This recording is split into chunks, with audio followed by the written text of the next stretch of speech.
Hey folks, I thought I'd actually start a series of researching West Virginia coal towns on YouTube because when I tried it on Facebook, I got stuck with 1 or 2 minute video segments, and that meant lots of videos, and that meant they really get lost over time. So, first things first is how do you find a coal town and why research coal towns in general? That's a good question. Okay. Hardest part of researching any coal town that I've ever run across in West Virginia was locating the coal town. And that sounds silly because you got lots of maps on Google and so forth. Why would it be a big deal to locate a coal town? Very simple. First things first, let's just start from the beginning as if I've just found out I had a long lost relative who lived in a coal town and I want to research that coal town, and thus I just have the name of the coal town and we're going to go from there. Now, my coal town, or one that I relate to most strongly, is called Whitby, West Virginia. It's located in Raleigh County, West Virginia, just outside of Coal City, which is near Beckley. So, you look at Google Maps and you're looking for your town and you find out it's located in the middle of a county in West Virginia. Oh, how nice. That's good. You could call that county courthouse, which is pretty cool, but then again, you got maps. Why not just rely on the map and drive to the town using the map itself? That's crazy for coal towns, and here's why. Some coal towns that works for just swell. You could drive down a blacktop road and, oh wow, there's my coal town. And you drive in and you meet people and they're really nice and you tell them why they're there, you're honest with them, you thank strangers for helping you, and they are strangers, total strangers, and they're helping you, and that's really cool. And 99% of the time, that has been my experience. Very helpful, very kind people in southern West Virginia. How nice. But the problem is that it isn't going to happen that way. Some coal towns are a little harder to get to. For example, you're on pavement and then suddenly you're on a gravel road and possibly even red dog, which is spent coal, which is red in color, used just like gravel. And you're looking and you're like, this could be hard on my tires. And it might be, but you'll still drive around pretty easily. Then you get the next category of coal towns, ones where you have to go on dirt roads that really aren't that well marked, and the map isn't telling you, and your GPS certainly isn't going to tell you that you're driving on a real kidney puncher of a road, and it's tough to go to, and there's some really deep potholes. I mean, some real axle-eating potholes.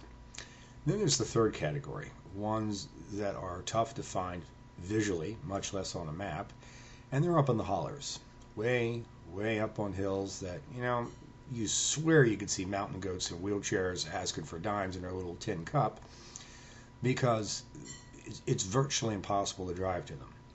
Some coal towns are just not inhabited anymore. They're remote. They've been abandoned over time. And this gets into the whole idea of what a coal town or coal camp was. And notice I use the word coal camp. A coal town or coal camp was literally a town or location built just to be near a mine. Now, a custom that was not well known for folks who may first start researching coal towns is once that coal was gone, it was often the case where they just disassembled the town and made another one somewhere else. It makes it really tough to find your town. That's why, in addition to calling the county courthouse, you may want to think about calling towns nearby. Literally just talking to maybe the local authorities or whomever, did you know anybody who lived there, etc. And also, are the roads okay? And if somebody says, yeah, the roads aren't bad, have them describe to you what not bad means. I mean, like if you're driving a minivan and you're going on some real axle-eating roads, it's just not going to be a pleasant experience. Secondly, basic things, like gas stations, stop and goes. The more remote you go, you're not going to have to rely on those. So just be sure you bring plenty of food with you, whatever you like, and make sure you got plenty of gas in your car. These are basic things, but you'd be very surprised. There's nothing like finding a Cadillac in the middle of a red dog road with one of his axle plates broken, with a guy sitting there screaming obscenities into the sky because he relied on his GPS to get him to a coal town he hasn't been to in 50 years. That's cool to see, but not fun at the time. And yes, I have seen that. So those are just basic things you can find out. There are other places you can look. You can look in family Bibles. You can go on genealogical websites. You can go on the Gen Web project, because once you find out where your coal town or coal camp is located, you can actually, West Virginia's been broken up by county. So you can actually go in there and say, oh, wow, County X, has anybody ever heard of this town? You can go from there. Or You can, as I mentioned earlier, go to I Miss West Virginia Coal Towns on Facebook. You got 1,900 people aching to tell you about their coal town. And they have been very helpful. And I've learned a lot from them, and I'm very great. I did create the group, and I do have some co-administrators on the group, and they're great people. But there are a lot of smart, savvy people. When you start researching your coal town, you're going to debunk a lot of myths that are perpetuated in the media about West Virginia, about coal towns, and about coal miners. I'll get into that later. This video is strictly meant on introducing you on getting to your coal town and just starting to take pictures. And you know, that leads to a brief, if you will, segue to a topic. You are relying on total strangers to help you, and if you just show up in your car and you stay taking pictures, you know, for no apparent reason, they're going to ask you questions. So be honest with people who are helping you. Why are you here? Why are you here means why are you here? It doesn't mean let me tell you why I'm here. It means what are you doing on my property taking pictures? Explain to the person. My grandfather's name is. He worked in this coal mine. I don't know if I'm in the right place. Can you help me? I've driven a really long distance and I'd like to find out about him. That kind of answer is going to get you help. That kind of answer is an honest answer. The answer of, gee, I was just driving around. Nah, you don't just drive around on some of these roads and just wind up in one of the most remote places in the entire state. That doesn't work. So you have to start being honest with people who you may not know at all. Or you may find out they're a relative. That's another cool thing. When you're relying on the kindness of strangers, you know, offer them a beer, offer them coffee, offer them, you know, a meal at the local whatever restaurant or stop and go there is. They're taking time out of their day to help you, which is nice. And as I said earlier, almost everyone I've met in West Virginia has been extremely helpful to me. And there have been a few who didn't wave goodbye with all their fingers. Okay, I got to be honest, that has happened. But most of the time, total strangers help me. Turns out that they knew a relative I was researching, or not. I mentioned Whitby, West Virginia. You can go to my website, www.whitbywv.com.